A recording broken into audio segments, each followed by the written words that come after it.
नमस्कार दोस्तों, आज हम बात करेंगे ऐसे महान राजा के बारे में जिन्होंने विश्व विजेता सिकंदर का रथ रोककर उसे युद्ध छोड़कर वापस जाने पर मजबूर कर दिया। कहानी है महाराज पोरस की, जिन्हें हम पुरु या पुरुषोत्तम के नाम से जानते हैं। तो आइए समझते हैं महाराज पोरस की पूरी कहानी आज की इस वीडियो में।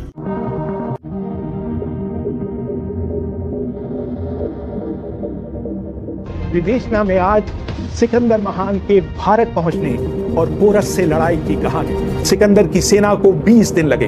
वहां तक्षशिला के राजा ने सिंधु नदी पर नावों से पुल बनवाने में उसकी मदद की।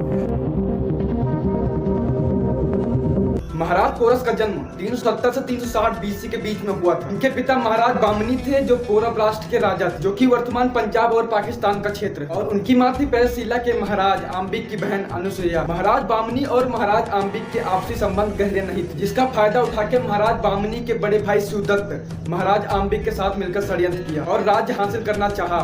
उस समय पोरस बहुत छोटे थे, इसलिए उनके संरक्षण के लिए महारानी अनुसुईया ने पोरस को रिपुदमन सौंप दिया। महाराज पोरस का पालन पोषण दस्यु साम्राज्य के साथ हुआ था। उनकी पत्नी का नाम लचित था, जो दस्यु राज्य की पुत्री थी। बड़े होकर महाराज पोरस ने अपने माता और पिता को कैद से आजाद करवाया और अपने पिता को वापस से राजगद्दी दिलवाई। कहानी अभी यही खत्म नहीं होती दोस्तों।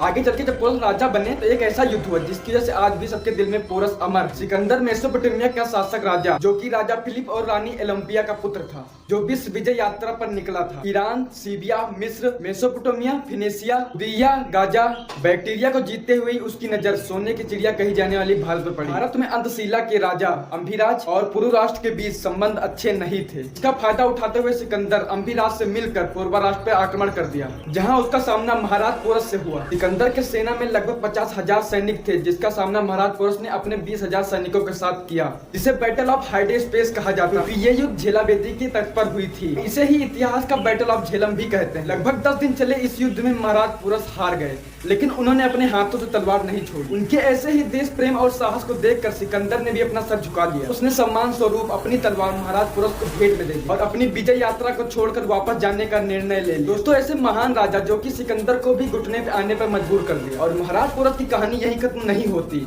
अगली वीडियो आपको किस टॉपिक पे एक बार कमेंट कर दीजिएगा। बाकी वीडियो पसंद है तो लाइक कर देना, चैनल सब्सक्राइब कर देना। चलो मिलते हैं नेक्स्ट वीडियो में। धन्यवाद।